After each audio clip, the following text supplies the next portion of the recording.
It is no exaggeration to say, I think, that one of the acts that most of us would agree was a supreme low point in the history of our particular civilization in the last 100 years, certainly, was the mass extermination of 8 million Jews and Gypsies and others by the Nazis, the Endlösung von Judesproblem in Europa, as they call it, the final solution of the Jewish problem in Europe.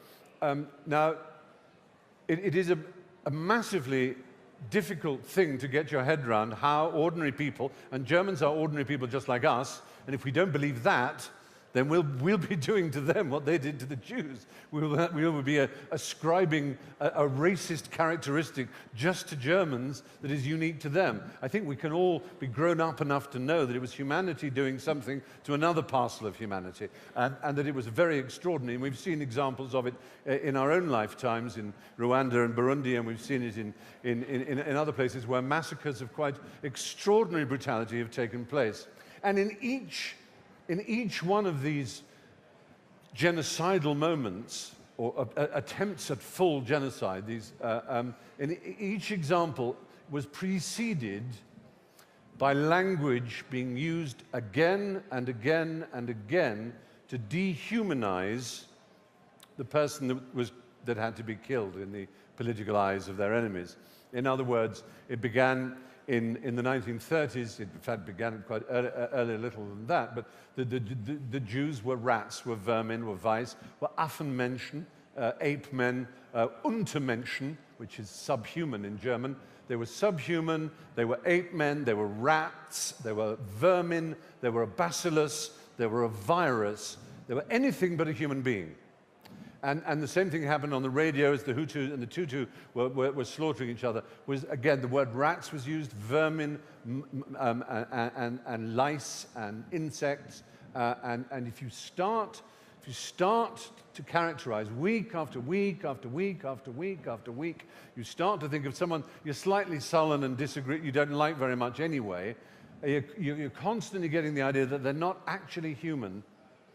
Then it seems it becomes possible to do things to them that are, we would call, completely unhuman, inhuman, and lacking humanity. Oddly enough, we're the only species that does it. It is interesting and important to remember that it is language that not only guarantees our freedom, free exchange of ideas such as this, in which one is allowed to say anything, in which one would hope everybody observes the decencies of debate and of good nature, and is not cruel and unkind and mocking and derisory, unpleasant, vicious, or indeed whipping up violence.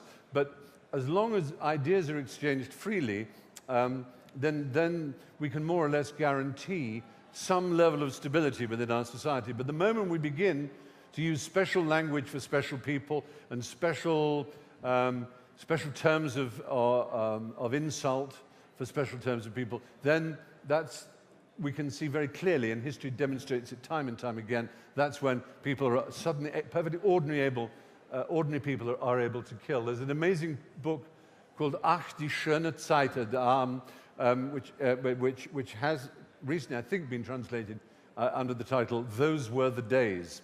And it is a quite horrific thing to read because it is so ordinary. It is simply the letters home from the guards and soldiers and SS members and officers of the death camps of Auschwitz and Treblinka, home to their families. And a typical letter might read, "Oh, you would have been so proud of the men. We had an extra special action come in today on the train that we hadn't been warned about. It was a whole 700 extra had to be processed. The men never complained once. They went about their business. I was so proud of the men, especially as it was so hot. Do tell young Klaus that I've seen the results of his history exam, and if he doesn't get a better grade, I should be very cross with him. Meanwhile, here is a bottle of plum brandy." And you look at that, and you know that that special action, that Sonderaktion, meant 700 people had come in order, men, women, and children had come in to be gassed and killed and burned. And he's writing home to his, and it's a father writing an affectionate letter to a mother. It's so human that it makes one gasp at how this kind of happened. And language is language is at the root of it. And I suppose that's why we have to be careful about our language, or at least it's why we have to be alert to it and we have to think about it.